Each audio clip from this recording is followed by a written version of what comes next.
This portion of Lee Pitts Live is brought to you by Hodges University, educating the leaders of our community for over 20 years.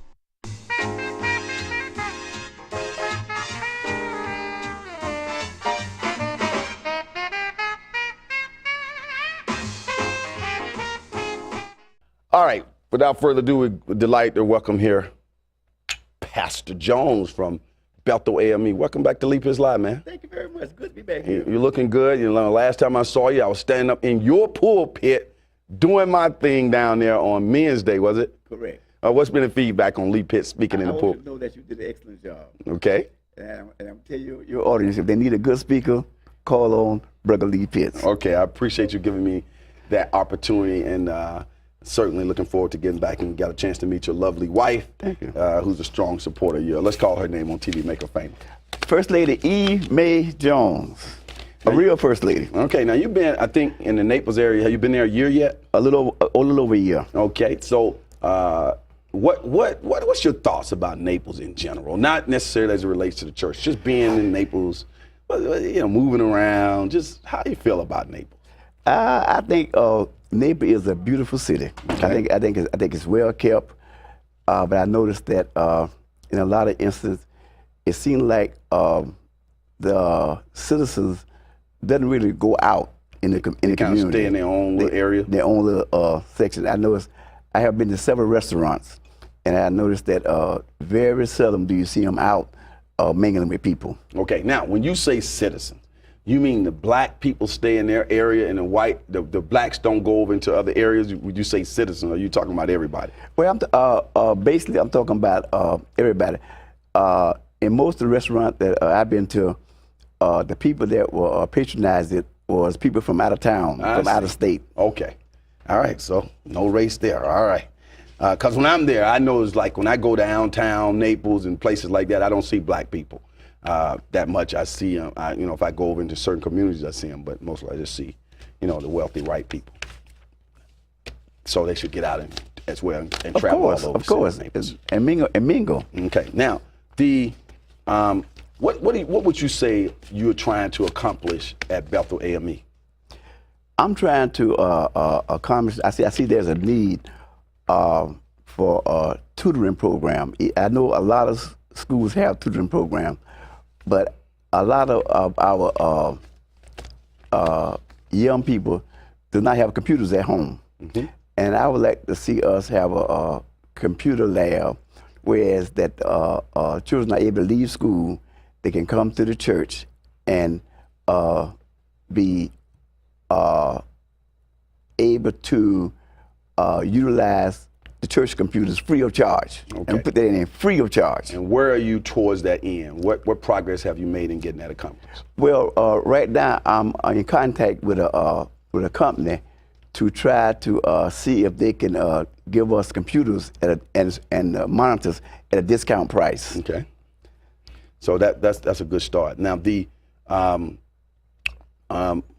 you got some things that are going to be coming up next at Bethel. What's coming up next? Well, our next biggest event will be our Family and Friends Day, when our whole community will come and worship at Bethel at 11 a.m. and 4 p.m. on the 31st of August. So mark your calendars, August. the 31st of August. Okay. At 11 a.m. and 4 p.m.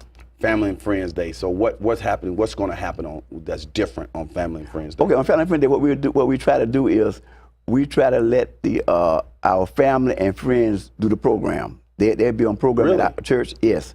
And afterwards we'll fellowship with a dinner, and then we'll go back into church at 4, and then fellowship again with a dinner. It's going to be something like a family affair, mm-hmm. And the meals are free.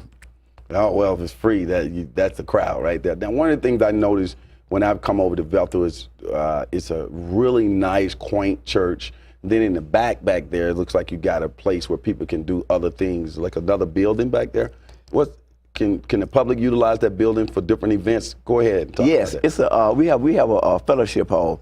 The fellowship hall seats approximately 80 to 85 people, mm-hmm. And it is available for people who want to use it for like wedding receptions, for programs and things of that nature, or you want to just have a luncheon. It's available. Now, right now, the third Tuesday each month, we have a group called Castle. that meets there at 7. And we've been meeting that now a little over a year. And that's a community program that's very essential to the Naples community. We tutor kids at the schools, and they're doing a very good job. And it's not just black people.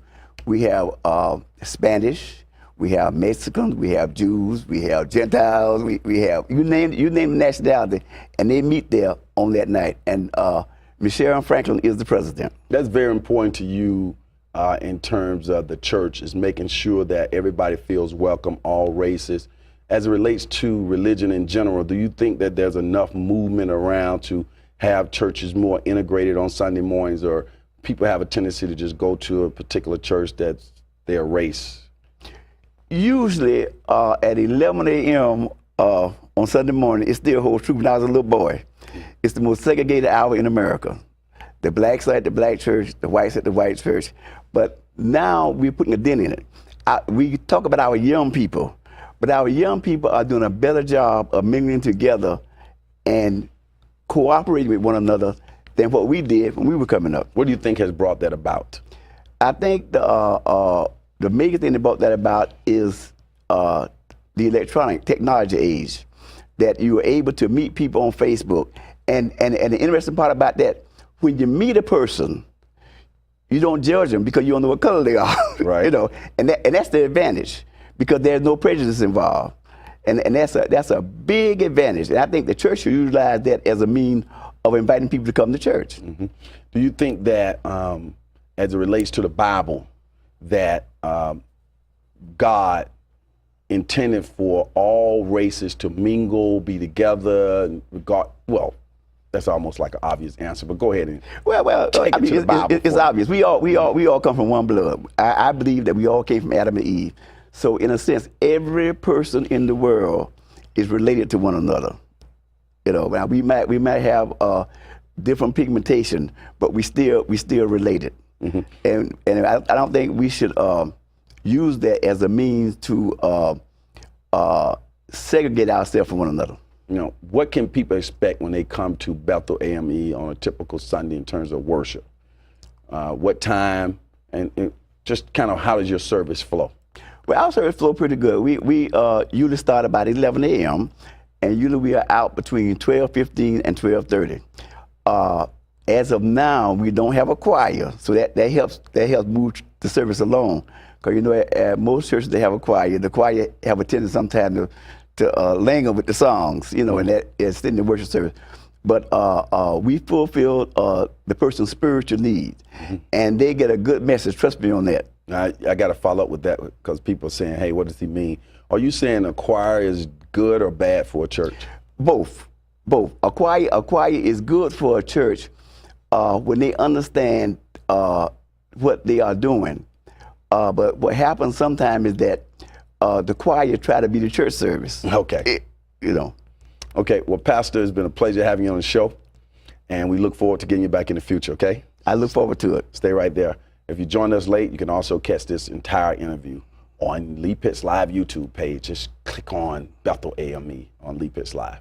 We're going to come back with this dynamic book. So for those who say it can't be done, they're usually interrupted by those like Pastor Alfred Jones and all the fine people at Bethel AME Church in Naples who are doing it. We'll be right back.